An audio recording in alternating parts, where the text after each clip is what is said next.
NASCAR has issued a number of updates ahead of its return to the track in Richmond on Sunday. According to Bob Pockrass of Fox Sports, NASCAR has changed an at-track penalty regulation and a red flag protocol, and these will certainly make some impact, but those aren't the only rules changes coming into this weekend. Let's dive into some of the changes. For starters, we've got at-track penalty rule and red flag procedure rule changes.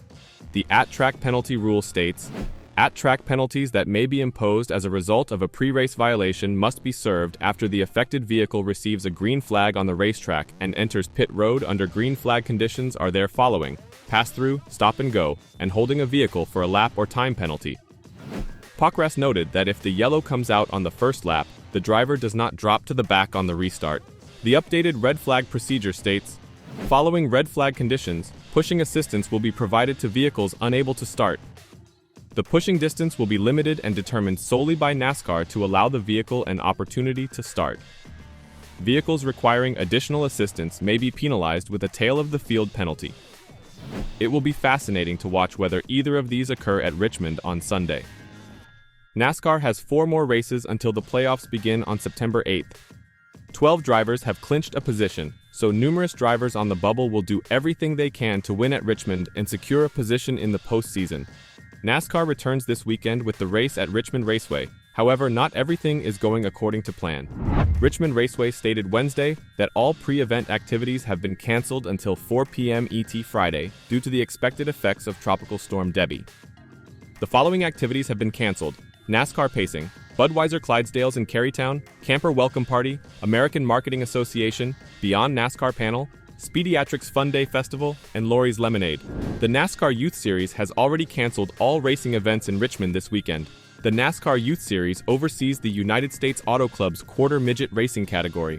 The festivities were supposed to take place Thursday through Sunday, building up to the Cup Series Cookout 400, but Debbie had other plans. Debbie is expected to blow across Virginia early Friday morning and be well past the area by the time track activity begins Saturday. The green flag for the Clean Harbors 250 Craftsman Truck Series race is set to fly at 7:30 p.m. Saturday.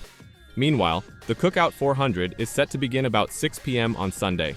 According to the Weather Channel, the current outlook for Richmond is 12% chance of precipitation on Saturday and 5% chance on Sunday. The Cookout 400 is the Cup Series' first race back after the 2-week Olympic hiatus. With only 4 regular season races left and 4 playoff berths up for grabs, the racing promises to be heated. NASCAR is attempting something new at Richmond, allowing teams to utilize 2 Goodyear tires. Goodyear will provide a softer option tire with better short-term grip and a more durable prime tire. In May, the sanctioning body tested the tires in the All-Star race in North Wilkesboro. After a disappointing spring race in Richmond, NASCAR is now giving it another go. The option tires will feature red sidewall lettering, while the prime tires will have the standard yellow labeling. Teams will be given 6 sets of prime tires and 2 sets of optional tires. 1 prime set will carry over from qualification. Elton Sawyer, NASCAR's Senior Vice President of Competition, stated that the sanctioning body is working hard to strengthen its short-track racing package and feels that the different tire options will help bring interesting racing back to Richmond. The All-Star race is a great event obviously by itself, but it gives us the opportunity to learn, Sawyer said last month. This past year, it gave us the chance to try something with tires, and we're working really hard in NASCAR as well as the folks at the R&D Center to improve the short-track package. So, the All-Star race at North Wilkesboro gave us the opportunity to introduce the option tire, something we'd never done to my knowledge in the history of our sport, to have different compounds during an event.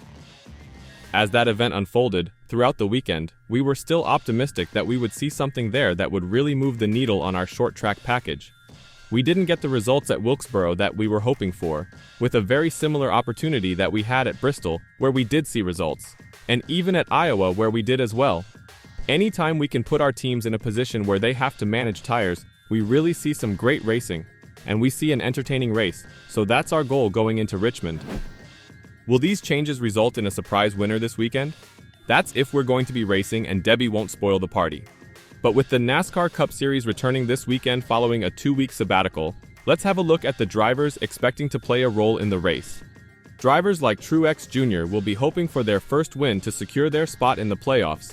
Denny Hamlin won in Richmond on March 31st in controversial way, jumping the restart and taking advantage of teammate Martin Truex Jr. It powered him to victory, which enraged Truex Jr., but Hamlin was never penalized for the act. So, who's going to take the checkered flag this weekend? Denny Hamlin. Denny Hamlin begins the second Cup Series race at Richmond as the clear favorite, and for good reason. He hopes to sweep the season series and get his fourth win of 2024 in the process. This will be Hamlin's 36th race in the Cup Series at Richmond. It's been one of his most successful tracks, with 5 victories. Perhaps number 6 is on the schedule for this weekend. Christopher Bell. Christopher Bell is one of the main candidates to win the Cookout 400. Earlier this season, the Joe Gibbs Racing driver finished 6th in Richmond, Virginia. This will be Bell's 9th start in Richmond. He has never won a Cup Series race. However, he finished 2nd in 2022. Maybe he'll break past the glass ceiling and win this time? Martin Truex Jr. Martin Truex Jr. was furious with Denny Hamlin following the first race at Richmond in 2024.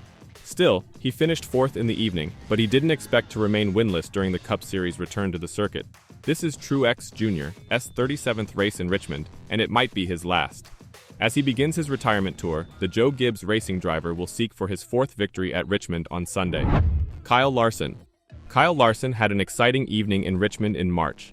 He finished 3rd, and he was the focus of Martin Truex Jr.'s misguided rage following the race, but the two have since forgiven each other. This weekend marks Larson's 20th appearance in the Cup Series in Richmond. He's won on the track before, in 2017 and 2023, and he'll be trying for his 3rd triumph on Sunday. Ryan Blaney. Ryan Blaney struggled during the first Cup Series visit at Richmond in 2024. He ended P19 with an exciting drive, but he has since reverted to his solid form throughout the summer. Blaney, who is racing at Richmond for the 17th time, has never been particularly successful on the circuit. He has had one top 10 finish, placing 7th. He'll be looking for wholesale changes this weekend. Joey Logano. Joey Logano almost won NASCAR's first race at Richmond in March. The Team Penske driver finished 2nd, his highest finish before winning in Nashville later in June. The 2-time NASCAR Cup Series champion will return to the track for the 31st time on Sunday. Logano had 2 wins there, thus there is precedence for him to win this weekend. Chase Elliott. Chase Elliott finished in the top 5 in Richmond in March. The number 9 driver finished 5th on the evening, a strong performance for the Hendrick Motorsports standout in Virginia. Elliott has never won in Richmond in 16 tries, so maybe number 17 will be the fortunate one. He has a runner-up result, however, and he normally runs well on the track, so there is some reason to believe he will outperform expectations. William Byron. William Byron finished 7th in Richmond earlier this season. After a fast start to the 2024 season, he has slowed down during the summer, but he hopes to regain his form once NASCAR resumes. Bryan has never won at Richmond in 12 attempts. His greatest finish of 3rd place occurred in 2022, and he's progressively progressed at Richmond with each season. Perhaps he'll add a new prize to his collection on Sunday. Who are you rooting for this weekend? Let me know in the comments down below. Hopefully we'll be treated to an amazing race.